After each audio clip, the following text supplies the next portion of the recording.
Patrick Jagou, Sentier d'auteur, la Jagou d'émission littéraire produite en partenariat avec la Société des auteurs savoyards. Aujourd'hui, j'ai le plaisir d'accueillir Sylvie Lepetit. Sylvie Lepetit, où êtes-vous née? Êtes-vous savoyarde? Alors je suis savoyarde par le cœur parce que grâce à ma grand-mère qui a séjourné en 1929 au plateau d'Assy, mon père est resté très attaché à cette région. Il avait été orphelin de mère à l'âge de 6 ans et comme s'il cherchait l'âme de sa maman, il nous a toujours emmenés en vacances en Haute-Savoie, autour du plateau d'Assy. Et en 1975, mes parents ont acheté un chalet à Saint-Gervais où je continue à venir aujourd'hui. Sylvie Lepetit, vous écrivez, à part écrire, que faites-vous dans la vie? Alors j'ai été professeur de lettres dans un grand lycée de banlieue parisienne, dans le Val-de-Marne, un lycée classé on appelle ça en zone prévention violence, donc un lycée potentiellement difficile, où moi j'ai travaillé avec passion, avec des élèves extraordinaires et des collègues formidables.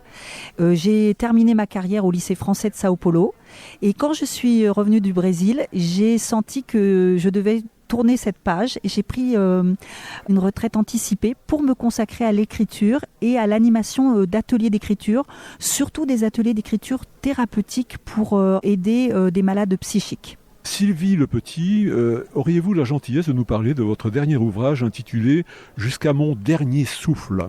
Alors, ce livre est né donc d'une absence, une femme absente qui est ma grand-mère et qui était une absente très présente puisqu'elle était en portrait. Il y avait un très beau portrait d'elle dans le bureau de mon père. Et cette femme me fascinait d'abord par sa jeunesse, puisqu'elle est décédée à 33 ans en 1933. Donc d'avoir une grand-mère éternellement jeune. J'avais un très beau portrait d'elle. D'ailleurs, sur YouTube, on peut voir une vidéo où on voit ce portrait. Elle est belle, elle est jeune, elle est souriante. Elle est enveloppée dans un châle. On voit qu'elle lutte vaillamment contre la tuberculose. Et je ne sais pas pourquoi cette femme qui me fascinait m'a donné envie de parler d'elle dans ce livre et de la faire revivre. Et surtout de faire revivre une année particulière de sa vie, qui est l'année qu'elle a passée au sanatorium qui s'appelait l'Hôtel du Mont Blanc. Elle est venue en 1929 pour guérir et elle est rentrée guérie. Elle venait du nord de la France, elle venait de Saint-Lenoble à côté de Douai. Elle est rentrée guérie, sauf qu'en réalité elle n'était qu'en rémission. Mais elle y croyait, elle est rentrée transformée surtout. Et ce que je voulais dire, c'est que dans ce sanatorium, elle a vécu, bien qu'elle soit malade, paradoxalement, elle a vécu une année de bonheur. Et c'est ce que j'ai voulu montrer en écrivant son journal. Un dernier mot ?